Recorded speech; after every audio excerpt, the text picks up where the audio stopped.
शिव की आराधना करने वाले को पितृ दोष, वास्तु दोष, काल सर्प दोष क्यों नहीं लगता, उसकी कथा है। ये देव पितर जो महापुराण की कथा जो ये संदीप शर्मा जी विधायक महोदय जो करवाए हैं, ये जो कथा का रसतत्व है, इसको जरा जिंदगी में अपने जीवन में उतारो। पार्वती मैया पहुंच गई मैनावती के साथ पितृलोक।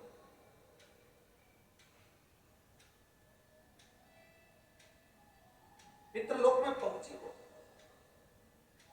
और देखो जो महापुराण की कथा कहती है, बाबा देवादिदेव महादेव का चरित्र करता, भगवान शंकर का पावन चरित्र करता, शिव महापुराण की कथा कहती।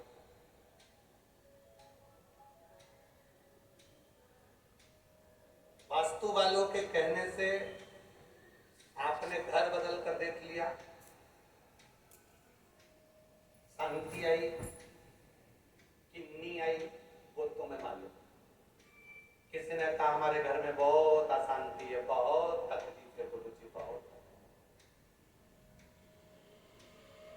हम आपसे बात कहें और आपसे पूछें, कोटा वाली माताओं, जीजियों और भाई लोग, जीजाओं जो बैठे हैं, बड़े सावधानी से बताना, जब से तुमने शिव महापुराण की कथा सुनना चालू करी, उसके पहले का समय निकाल कर देखना कि तुम्हारे घर में कितना क्लेश रहता था, पैसे की कितनी तंगी रहती थी और कितनी तकलीफें रहती थी। कथा सुनने के बाद जैसे जैसे समय बढ़ता गया, 2 साल 3 साल तुम जो कथा सुनते सुनते तुमने निकाले, तुम मन पर अपने हृदय पर हाथ रखकर बताना, घर का क्लेश धीरे धीरे कम हुआ कि नहीं हुआ, बैलेंस बाबा ने बढ़ाया कि नहीं बढ़ाया, घर में आनंद आ गया। वो देता है। कल कथा में कहा था, देवता देते हैं पल्ला झाड़ कर, महादेव देता है छप्पड़ फाड़ कर। वो देता है। आपने किसी ने कहा कि वास्तु दोष है, कमरा बदला, रूम बदला, सोने की दिशा बदली, सीढ़ियां बदली, वॉशरूम बदला, रसोई घर बदला। फिर किसी ने कहा तुम्हारी दुकान नहीं चल रही, दुकान में दोष है, दुकान बदली, काम बदला, सामान बदला, दिशा बदली। फिर किसी ने कहा कि तुम्हारी गाड़ी के कारण तुम्हें तकलीफ है, गाड़ी बदल के देख ली। फिर किसी ने कहा कि तुम्हारे ऊपर किसी ने कर रखा है, तो विद्या करवा के देख ली। अब तुमने घर बदल कर देख लिया, विद्या करके देख लिया, सारी पूजन करके देख ली, अब सब कुछ करके देख लिया, कुछ नहीं हो रहा। अब एक काम करना, अपने खुद को थोड़ा सा बदल कर देखना, शंकर जी की भक्ति में लग कर देखना, आप हमने घर बदला, परिवार बदला, दुकान बदली, व्यापार बदला, गाड़ी बदली, बंगला बदला, तो भी जहां सुकून ना मिले तो खुद को थोड़ा सा बदलिए और भगवान शंकर की ओर एक लोटा जल लेकर जाना प्रारंभ करिए। वो जो बदलेगा वो जिंदगी में कोई नहीं बदल सकता। एक पत्र आया है, पत्र तो सभी बहुत अच्छे अच्छे आप लोगों ने डेकोरेशन कर करके भेजे।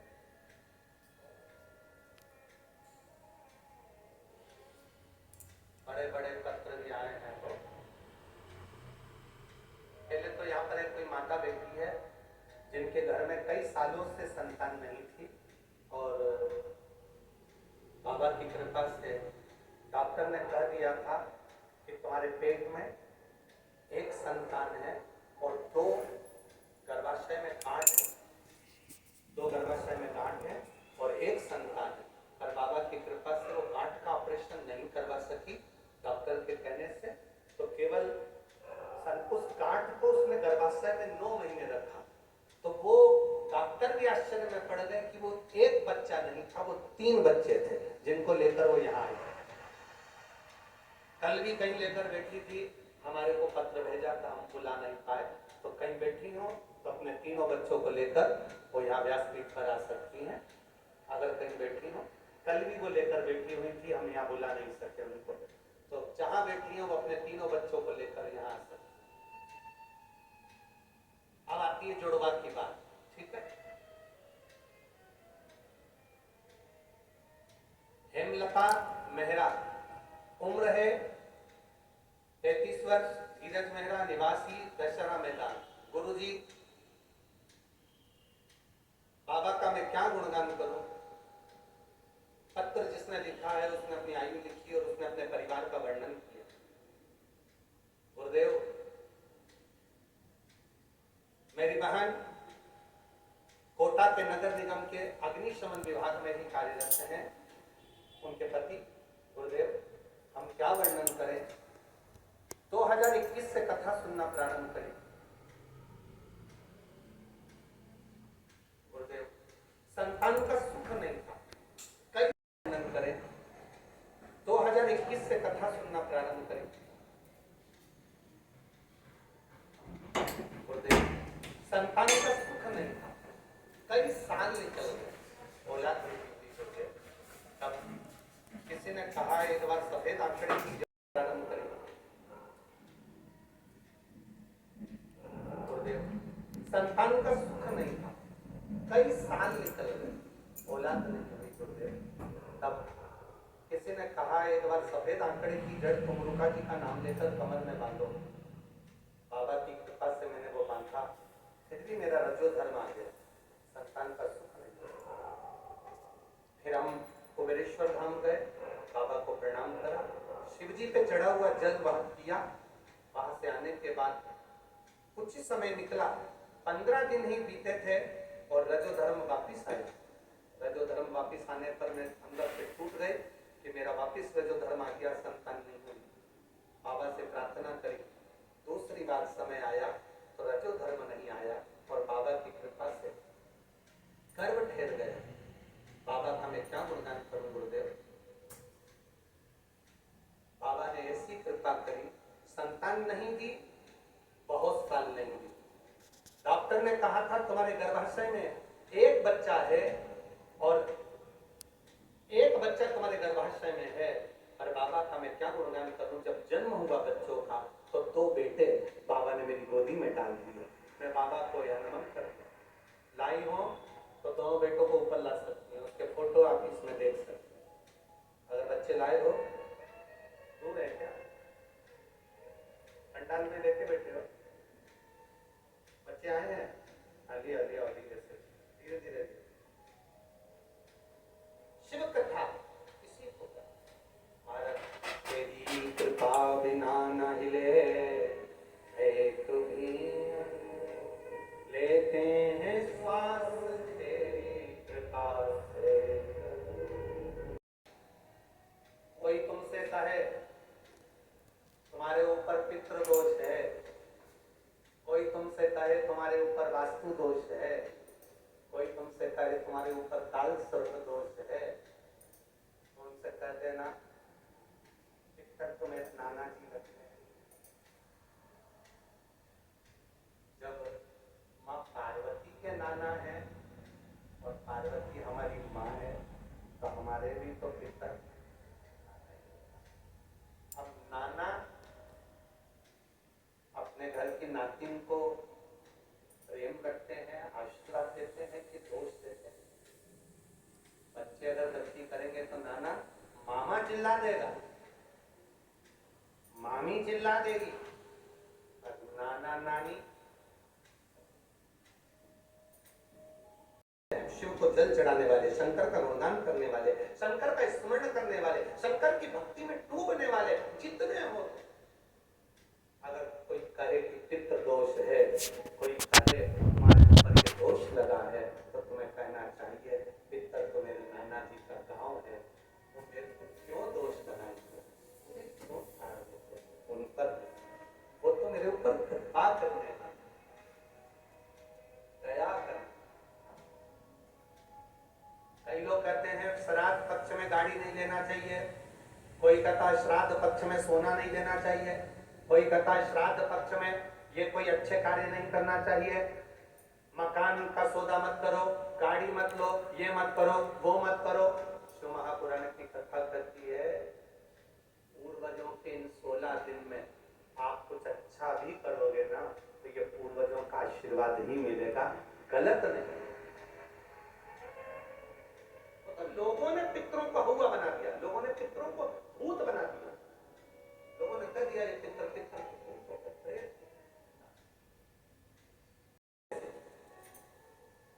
पार्वती जी ने क्या देखा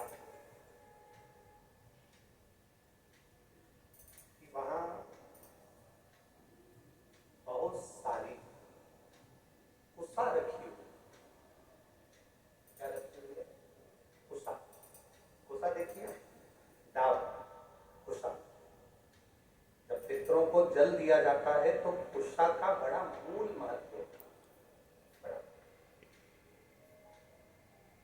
कुशा का भी मूल तब पार्वती जी ने देखा कि यहाँ कुशा रखी हुई है। भ्रम पैदा हुआ मां पार्वती के हृदय में, थोड़ा सा प्रश्न आया मां पार्वती के चित्त, थोड़ा सा। पार्वती जी जैसी अंदर पहुंची, पहुंचते सी उन्होंने जो कुशा देखी, दाग देखी, और कुशा को देखकर मां पार्वती जी ने पूछ लिया पितरों से, नाना,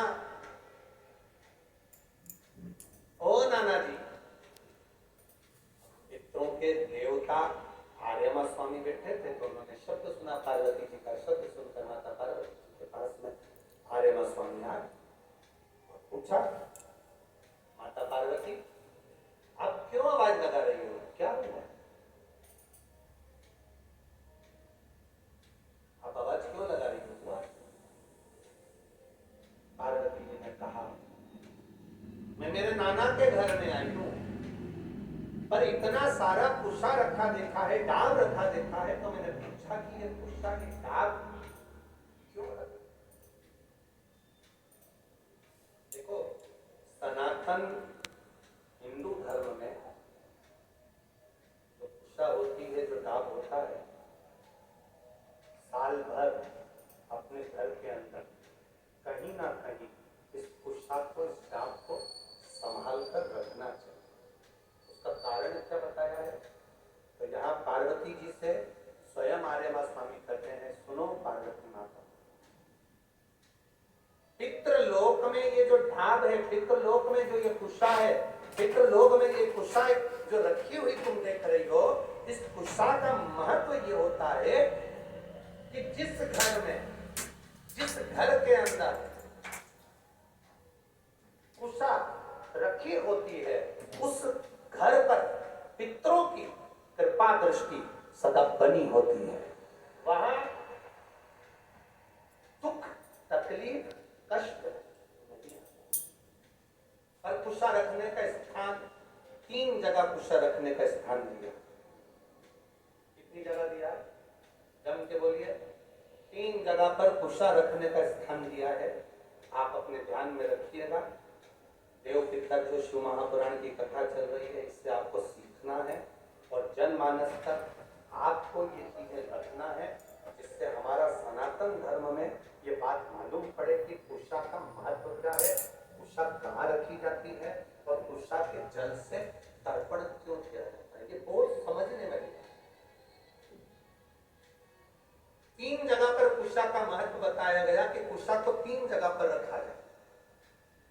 पहला, अपने घर के दरवाजे में जहां से अपन प्रवेश करते हैं, उस प्रवेश के द्वार के प्रवेश द्वार से कुछ दूरी पर कोई फोटो लगा हो, कोई चित्रपट लगा हो, कोई जगह हो ऐसी जहां तुम कुशा को अंदर प्रवेश करते समय कुछ दूरी पर उस कुशा को आप राइट भाग की ओर घर में प्रवेश करते हो, द्वार से कुछ दूरी डाब कुशा रख।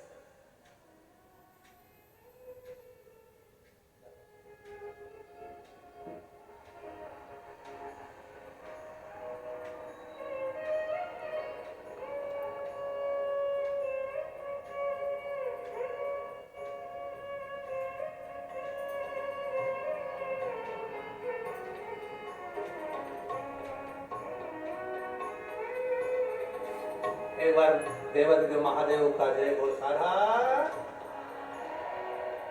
ये 2 बालक बाबा की कृपा से कई वर्ष बच्चों के बाद में एक बार जोरदार ताली बजाएं।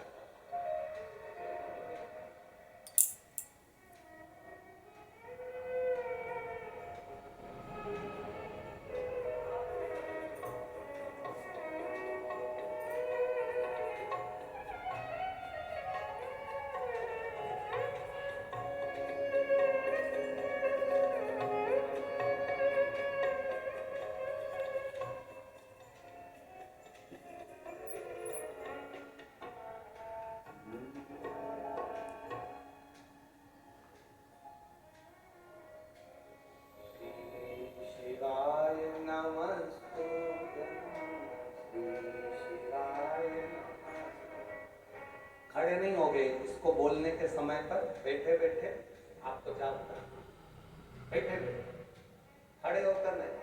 श्री शिवाय नमस्तुभ्यं, श्री शिवाय नमः।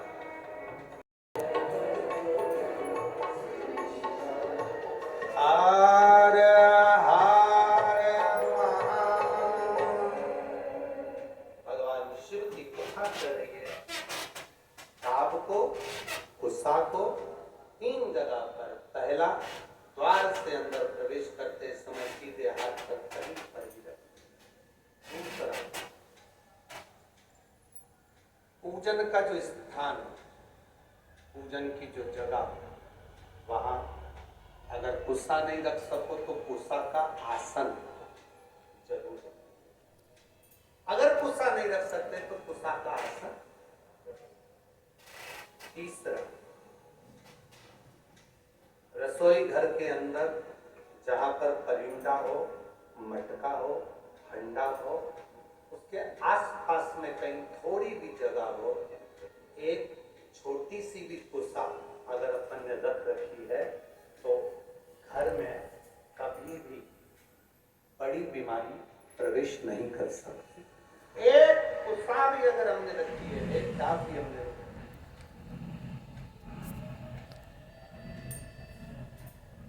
हम तो यहां तक कहेंगे, शिव महापुराण की इस पवित्र कथा में आप लोगों से कहना चाहेंगे,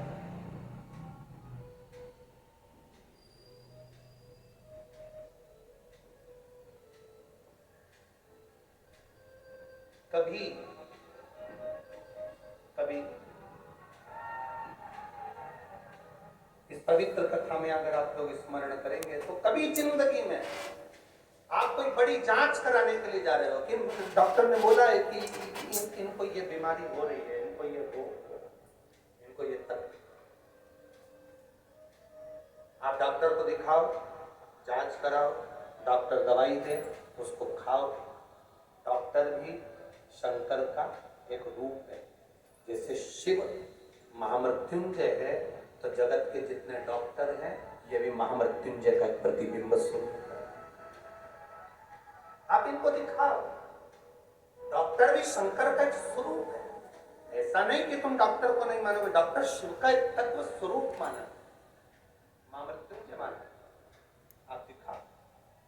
और यहां शास्त्र कहता है, शिव महापुराण की कथा वर्णन करती है, जब तुम जांच कराने के लिए जा रहे हो, तुम्हें लग रहा है कि डॉक्टर ने बोला है कोई बड़ी बीमारी, ये गठान है और ये गठान, ये गांठ गर्भाशय में आ गई, ये गांठ कहीं शरीर में आ गई और तुम्हें लग रहा है कि ये तकलीफ देगी और जांच के लिए जाएगी, उसके पहले जब आप डॉक्टर की जांच कराने के लिए जाओ, उसके पहले उषा का जल, अगर महादेव जी की जो जलाधारी होती है, इसमें महादेव जी बने थे, दिख रहा है सबको? सबको नजर आ रहा है? टीवी के माध्यम से भी आप लोग देखते रहना, ठीक है?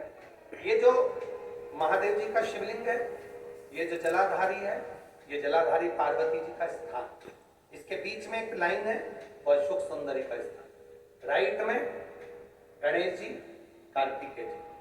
शिवलिंग के ऊपर जो जलाधारी रहती है जिसमें से बूंद बूंद पानी टपकता है, ये शंकर भगवान की 5 लड़कियां, जया, विषहरा, शामलीवाली, दौतली, देव, शिव जी की 5 बेटी, देव, शिव जी की 5 बेटी। जब तुम्हें लग रहा है कि कोई बड़ी बीमारी हमारे शरीर में प्रवेश कर रही है और डॉक्टर कह रहे हैं कि इसकी जांच होगी, उसके पहले कुशा का जल, डाक का जल, ये अशोक सुंदरी का स्थान जहां पर है, और शिवलिंग का जो स्थान है, इसके बीच में जो जगह खाली पड़ी रहती है, इस स्थान पर अगर हम कुशा का जल, डाक का जल चढ़ा देते हैं और उस जल को उस स्थान पर जहां तुम्हें लग रहा है कि इसकी जांच होने जा रही है, उस स्थान को लगाकर जांच के लिए जाते हैं, कभी जिंदगी में बड़ा रोग प्रवेश कर ही नहीं सकता।